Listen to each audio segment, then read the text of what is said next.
ಹುಡುಗುಂದಿ ಭಾಗದ ಅದು ರೈತರು ಇದ್ದಂಥವ್ರು ಬಂದು ಇಲ್ಲಿ ಏನು ನಾವು ಕೇಡಿಯಿಂದ ಒಂದು ಇಂಡಸ್ಟ್ರಿಯಲ್ ಪಾರ್ಕ್ ಮಾಡಬೇಕು ಅಂಥೇಳಿ, ಅಂದರೆ ಕರ್ನಾಟಕ ಮಹಾರಾಷ್ಟ್ರ ಗಡಿ ಭಾಗ ಆಗುತ್ತಲ್ಲ, ಅದಕ್ಕಾಗಿ ಒಂದು ಇಂಡಸ್ಟ್ರಿ ಲೇಔಟ್ ಮಾಡಿದರೆ ಅದಕ್ಕೆ ಒಳ್ಳೆ ಇಂಡಸ್ಟ್ರೀಸ್ ಬರಲಿಕ್ಕೆ ಸಾಧ್ಯ ಆಗ್ತದೆ. ಯಾಕಂದರೆ ಈಗ ಏನಾಗಿದ್ದವು, ನಾವು ಕಣಗಾಲದಾಗ ಮಾಡಿದ್ದೀವಿ, ಮಹಾರಾಷ್ಟ್ರ ಕರ್ನಾಟಕ ಬಾರ್ಡರ್ ಇದ್ದಲ್ಲಿ ಸ್ವಲ್ಪ ಇಂಡಸ್ಟ್ರೀಸ್ಗೆ ಹೆಚ್ಚಿನ ಉತ್ತೇಜನ ಸಿಗ್ತಾವೆ ಅಂತ ಹೇಳ್ಕೊಂಡು ಅವರು ಇದನ್ನು ಈ ಪ್ರಕ್ರಿಯೆಯನ್ನು ಪ್ರಾರಂಭ ಮಾಡಿದ್ದಾರೆ.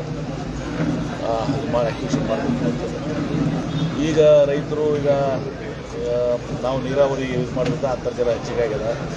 ಅಂತರ್ಜಲ ಹೆಚ್ಚಿಗಾಗಿ ಇವತ್ತು ದಿವಸ ನಾವು ಕೃಷಿ ಮಾಡ್ಕೊಡೋಕ್ಕೆ ಅನುಕೂಲ ಆಗಿದೆ. ಅದಕ್ಕೆ ನಾವು ಅದನ್ನು ನಮ್ಮ ಭೂಮಿ ತಗೋಬಾರ್ದು ಅಂತ ಅನ್ನೋದು ಅವ್ರಿಗೆ ಒತ್ತಾಯ ಅದ. ಅದನ್ನು ಸಹಾನುಭೂತಿಯಿಂದ ನಾವು ನಮ್ಮ KDB ಇದರಲ್ಲಿ ಅಧಿಕಾರ ಮಟ್ಟದಲ್ಲಿ ನಾವು ಚರ್ಚೆ ಮಾಡಿ ಅದಕ್ಕೆ ನಾವು ವಿಚಾರ ಮಾಡಿಕೊಂಡು ನಿರ್ಣಯ ತೆಗೆದುಕೊಡ್ತೀವಿ. ಸರ್, ಅಮಿತ್ ಶಾ ಜೊತೆ DK ಶಿವಕುಮಾರ್ ವೇದಿಕೆ ಹಂಚ್ಕೊಂಡಿರುತ್ತೆ, BJP ಸೇರ್ತಾರೆ ಅನ್ನೋವಂಥ ಚರ್ಚೆ ಇದೆ. DK ಶಿವಕುಮಾರ್ ಅವರು ಕಟ್ಟ ಕಾಂಗ್ರೆಸ್ಸಿಗರು, ಇದೆಲ್ಲ ಕೂಡ ಮಾಧ್ಯಮದ ಊಹಾಪೋಹ. ಈಗ ಸದ್ಗುರು ಅವರ ಶಿವರಾತ್ರಿ ಕಾರ್ಯಕ್ರಮ ಅತ್ಯಂತ ವಿಜೃಂಭಣೆಯನ್ನು ಮಾಡ್ತಾರೆ, ತಮಗೂ ಗೊತ್ತಿದೆ. ಪ್ರತಿ ವರ್ಷ ಎಲ್ಲ ಸಿನಿಮಾ ತಾರೆಯವ್ರನ್ನ ಹಿಡ್ಕೊಂಡು ಎಲ್ಲರೂ ದೊಡ್ಡವ್ರನ್ನ ಎಲ್ಲರೂ ಕರೆಸ್ತಾರೆ. ಅಮಿತ್ ಶಾ ಅವ್ರನ್ನ ಕರೆದಿದ್ದಾರೆ, DK ಶಿವಕುಮಾರ್ ಅವ್ರನ್ನೂ ಕರೆದಿದ್ದಾರೆ. ಅಷ್ಟೇ ಯಾಕೆ ಇಲ್ಲೇ ನಮ್ಮ ಕಾರ್ಯಕ್ರಮಗಳು, ಅನೇಕ ಧಾರ್ಮಿಕ ಕಾರ್ಯಕ್ರಮದಲ್ಲಿ ನಮ್ಮ ಸ್ವಾಮಿಗಳು ಕಾಂಗ್ರೆಸ್ನವರು ಕರೀತಾರೆ, BJಪಿಯವರು ಕರೀತಾರೆ, ನಾವು ಕೂತಿರ್ತೀರ. ಹೀಗಾಗಿ ಆ ಕಾರ್ಯಕ್ರಮಕ್ಕೆ ಆಹ್ವಾನಿಸಿದ್ದಾಗ ಏನು ಪೊಲಿಟಿಕಲ್ BJP ಪಾರ್ಟಿ ಫಂಕ್ಷನ್ ಅಲ್ಲ, ಈಶಾ ಫೌಂಡೇಶನ್ದು ಶಿವರಾತ್ರಿ ಕಾರ್ಯಕ್ರಮ. ಅಮಿತ್ ಶಾ ಅವ್ರಿಗೂ ಕರೆದಿದ್ದಾರೆ, ಅಮಿತ್ ಶಾ ಅವ್ರು ಹೋಗಿದ್ದಾರೆ, DK ಶಿವಕುಮಾರ್ ಕರೆದ DK ಶಿವಕುಮಾರ್ ಹೋಗಿದ್ದಾರೆ. ಸುಮ್ಮನೆ ನಿಮ್ಮ ಮಾಧ್ಯಮಗಳು ಅದನ್ನ ಏನೋ ಇಲ್ಲದ ಸಲ್ಲದ ವಿಚಾರಗಳನ್ನ ಇದು ಮಾಡ್ತಾ ಇದ್ದಾರೆ. DK ಅವರು ವರ್ತನೆಯಲ್ಲಿ ಬದಲಾವಣೆ, ಹಿಂದುತ್ವದ ಕಡೆ ಹಿಂದುತ್ವ ಕಡೆ ನೋಡಿ, ಅವರವರ ಸ್ನೇಹ ಇದೆಯಲ್ಲ, ವ್ಯಕ್ತಿ ಸ್ವಾತಂತ್ರ್ಯ ಇದೆ, ಅವರವರ ಇದನ್ನು ಪಾಲನೆ ಮಾಡಲಿಕ್ಕೆ ಅವರಿಗೆ ಅಧಿಕಾರ ಇದೆ. ಪ್ರಜಾಪ್ರಭುತ್ವದಲ್ಲಿ, ಸಂವಿಧಾನದಲ್ಲಿ ಜೈನರಿಗೆ ಅವ್ರದ್ದು ಮಾಡುವಂಥದ್ದಿದೆ, ಸಿಖ್ಖರಿಗೆ ಅವ್ರು ಮಾಡುವಂಥದ್ದಿದೆ, ಲಿಂಗಾಯತರಿಗೆ ನಮಗೆ ಮಾಡೋದಿದೆ, ಹಿಂದೂಗಳು ನಮಗೆ ಮಾಡೋದಿದೆ. ಎಲ್ಲರಿಗೂ ಅವರವರ ಧಾರ್ಮಿಕ ವಿಚಾರದಲ್ಲಿ ವ್ಯಕ್ತಿ ಸ್ವಾತಂತ್ರ್ಯ ಇದೆ.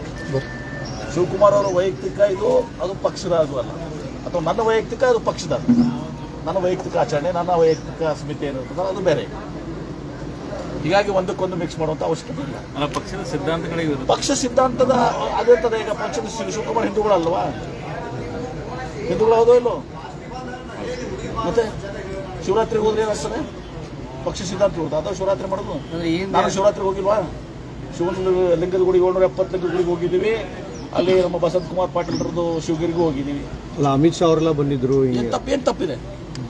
ಈಗ ಎಷ್ಟೋ ಕಾರ್ಯಕ್ರಮದಲ್ಲಿ ನಾವು ಕಾಂಗ್ರೆಸ್ನವರು ಕೂಡಿರೋಬೇಕಲ್ಲ, ಸ್ವಾಮಿಗಳು ಕರೀತಾರೆ, ಅನೇಕ ಕಾರ್ಯಕ್ರಮಗಳನ್ನ ನಮ್ಮನ್ನು ಕರೀತಾರೆ, ಅವರು ಕರೀತಾರೆ. ಮತ್ತೆ CM ರಾಹುಲ್ ಗಾಂಧಿ ಅವರ ಬಗ್ಗೆ ಟೀಕಾ ಪ್ರಹಾರಗಳು ಮಾಡಿದ್ರು ಕಾಂಗ್ರೆಸ್ ಸರ್ಕಾರದ ಇದೇ ಜಗ್ಗಿ ವಾಸುದೇವ್ ಅವರ ಕಾರ್ಯಕ್ರಮದಲ್ಲಿ.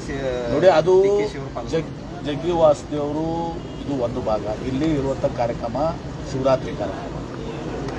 ಶಿವರಾತ್ರಿ ಕಾರ್ಯಕ್ರಮಕ್ಕೆ ಇವತ್ತು ಅವರು ಹೋಗಿದ್ದಾರೆ.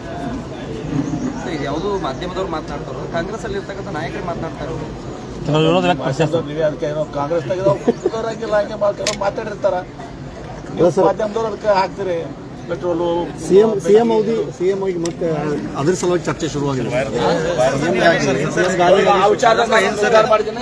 ನಾನು ವಿಚಾರ ಮಾಡಿದ್ದೀನಿ, ಈ CM ಆಗಲಿ ಮತ್ತೊಂದಾಗಲಿ KPCC ಆಗಲಿ ಎಲ್ಲರೂ ಪಕ್ಷದ ಹೈಕಮಾಂಡ್ ಬಿಟ್ಟದ್ದು.